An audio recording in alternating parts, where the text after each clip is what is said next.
ज्यांच्या नावाने सह्याद्रीचे पाषाण आजही थरथरतात, ज्यांच्या एका ललकारीने दिल्लीचं तख्त हादरलं आणि ज्यांनी गुलामीच्या अंधारात स्वराज्याचा सूर्य उगवला. ते केवळ नाव नाही, ते एक ऊर्जा आहे. हा केवळ इतिहास नाही, हा आपल्या अस्तित्वाचा पुरावा आहे. 350 वर्ष उलटली तरी ज्या नावाचा जयघोष करताना पूर अभिमानाने भरून येतो ते म्हणजे नगादीप छत्रपती शिवाजी महाराज.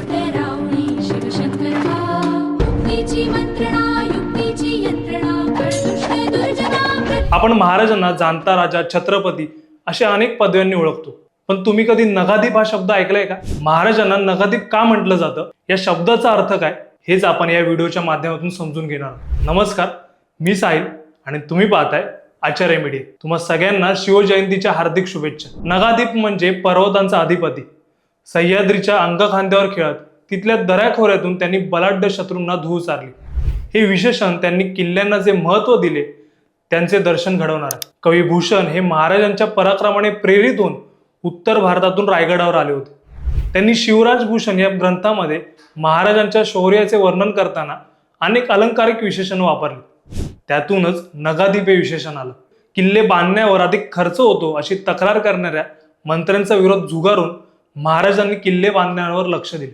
जुन्या किल्ल्यांचा जीर्णोद्धार करणे, त्यांना अधिक दुर्गम व मजबूत बनवणे आणि नवे किल्ले बांधणे हे महाराजांनी आपले शेवटपर्यंत धोरण ठेवले. त्यातूनच राजगड, प्रतापगड, रायगड असे अनेक किल्ले नव्याने बांधले गेले. सिंधुदुर्ग किल्ल्यासारखा सागरी किल्ला बांधला. जिंजीचा किल्ला जिंकल्यानंतर त्यांचे आधीचे तट व बुरुज पाडून ते नव्याने अधिक मजबूत केला. याचा लाभ पुढे राजाराम महाराजांना झाला.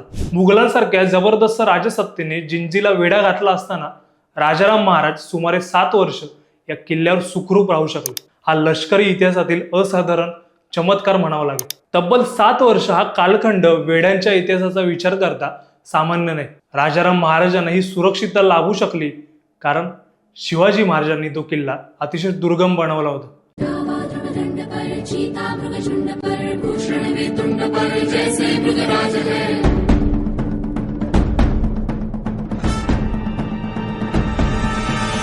अशा प्रकारच्या विविध गोष्टी पाहता त्यांनी दिलेले नगादीप हे विशेषण अक्षरशः त्यांच्या व्यक्तिमत्वाला न्याय देणार आहे. तुम्हाला महाराजांचा कोणता गुण सर्वात जास्त आवडतो कमेंटमध्ये नक्की सांगा आणि व्हिडिओ आवडला असेल तर लाईक करा आणि आपल्या शिवप्रेमी मित्रांसोबत शेअर करा.